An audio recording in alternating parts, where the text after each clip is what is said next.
শয়তানের একটা ওয়েবসাইটের আলোচনা হচ্ছে, বলো।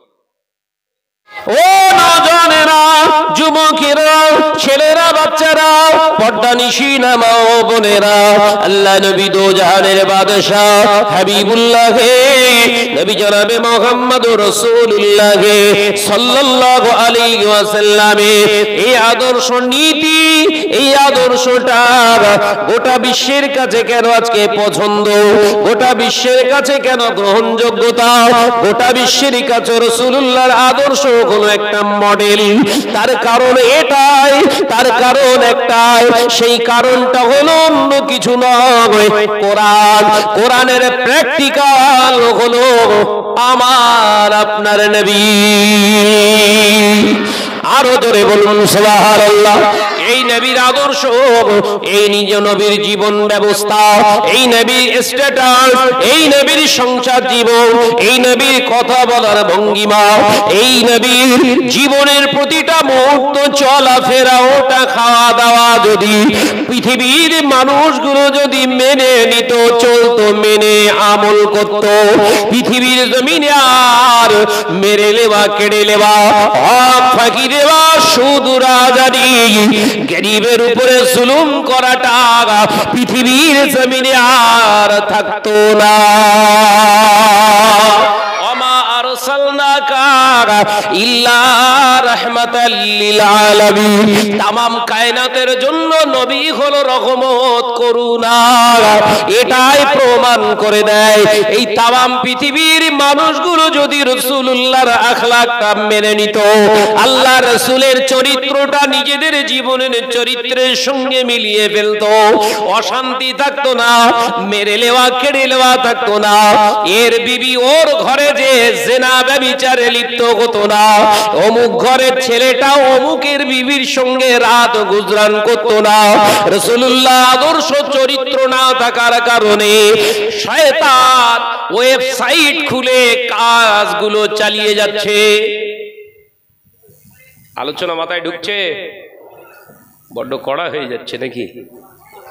কিছু করার নেই। এ কথা নসিহত যদি সমাজে না করি, আমার কবরেও বাস পড়বে, যত বড় হুজুর হন না কেন, কবরে শিওর বাস পড়বে। আজকে মুসলিম সমাজ এইভাবে নষ্ট হচ্ছে। তাই নবীকে আগে চিনুন, কোরআনকে আগে মূল্যায়ন করুন। হ্যাঁ, আপনি কারিয়ানার সঙ্গে কেরাত পড়তে পারেন না, কি হয়েছে? কারিয়ানা কেরাত পড়তে পারেননি, গোনাহ হয়ে গেছে? কারিয়ানা কেরাত পড়তে পারেননি, গোনাহ হবে না। একটা রহমত থেকে আপনি বঞ্চিত হয়েছেন।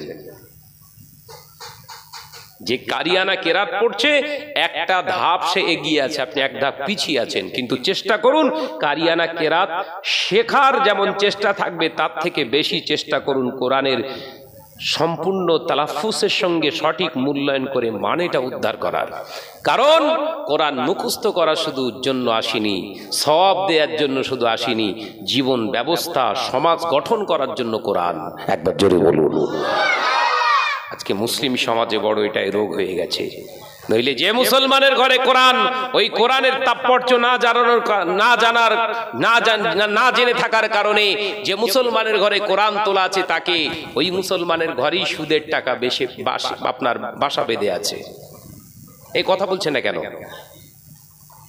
যে কোরআনের মানে, যে কোরআনের অনুবীক্ষণ করে ওর তাৎপর্য যদি বুঝতো, যে কোরআনটার যে ঘরের ভিতরে কোরআনটা আছে, ওই ঘরের ভিতরে কখন ডিশ অ্যান্টেনা খাটাতে পারতো? জোরে বলেন, পারতো? পারতো না। তাহলে কোরআন কিন্তু বড় বড় কায়দা আবার ভাবিরা বলে দামি কোরআনটা নিয়ে আসিস, মানে জন্মের পর পড়বে। কথা বুঝাচ্ছেন না? দামি কোরআনটা নিয়ে আসিস, পাতা যেন একদম স্মুথ হয়। আচ্ছা বাবা, স্মুথ হোক। হ্যাঁ, এসে দুদিন 2 পৃষ্ঠা আলগা করে সে সব বরাতের জন্য তুল রেখেছে। কি বরাত? সবে বরাত না, সব বরাত। কেন মনে হচ্ছে ওর বাপের বরাত যাচ্ছে, বোম ফাটাচ্ছে আবার। শয়তানের একটা ওয়েবসাইটের আলোচনা হচ্ছে, বলো। বিভিন্ন প্রসেসিং এ চালাচ্ছে, সমাজকে শেষ করবে, ইসলামকে শেষ করবে। এ নওজওয়ানেরা,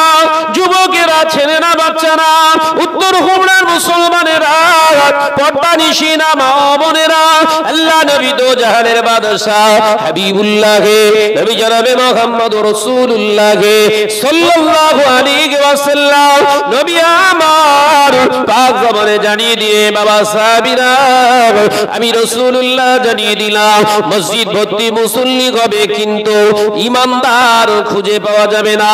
মুসলমান এক নাম্বার নবী উদাহরণ দিলে মুসলমান নামদারি মুসলমান হবে, মুসলমানের ঘরে ঘরে সুদের টাকা বাসা বাঁধবে।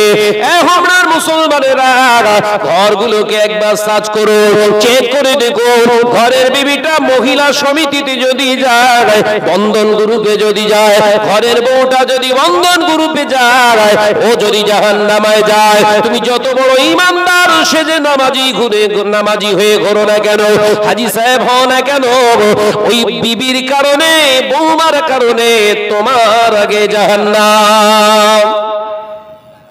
কে আগে যাবে বলো বলো বলো বলো।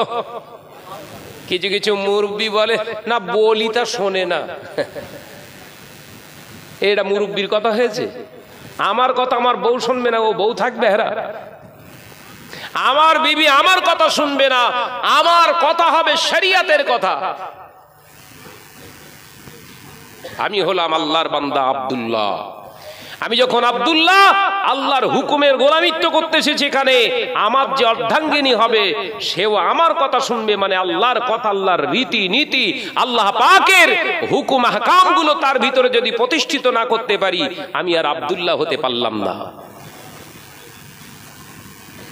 আজকে মুসলমান পৃথিবীর জমিনে কেস খাওয়ার ভয় খায়। এ কথা বলছেন না কেন?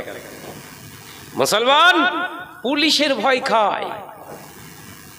হ্যাঁ, রাস্তায় চলছে, কলিকাতায় চলতে চলতে স্পিড বোর্ড লাগিয়ে দিয়েছে, হ্যাঁ লিখে দিয়েছে ইংরেজি, কন্ট্রোল ইওর স্পিড। আপনার গতিবেগটা আপনি নিয়ন্ত্রণ করুন। আমাদের ঘরের ছেলেরা কলিকাতায় গাড়ি চালাচ্ছে, যেই স্পিড বোর্ড দেখছে অমনি ব্রেক চাপছে।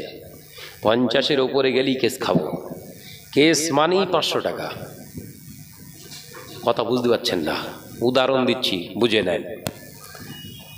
দুনিয়ার কেস খাওয়ার জন্য, দুনিয়ার 500 টাকা খাওয়ানোর জন্য এই ভয়ে ব্রেকটা যদি আপনার পায়ের নিচে ব্রেক, আপনি যদি আপনার ব্রেকটা যদি পা দিয়ে চেপে ধরেন, আপনার বিবি যদি শরিয়াতকে ভায়োলেশন করে, শরিয়াতকে খণ্ডন করে, অবাধ্য হয়ে চলে, এ মুসলমান ব্রেক কেন মারো না?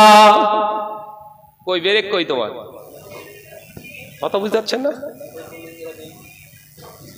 বিবি 5 ওয়াক্ত নামাজ আদায় করে না, একবারও তো ব্রেক মারলে না। বিবি পর্দা করলো না, একবারও তো আপনার ব্রেক মারলেন না। বিবি শরিয়তকে জবাই করে, বাজে বাজে কথা বলে, একবারও তো ব্রেক মারলেন না। ও মুসলমান, কোন জায়গা থেকে নবীর উম্মাত বলে পরিচয় দেবে?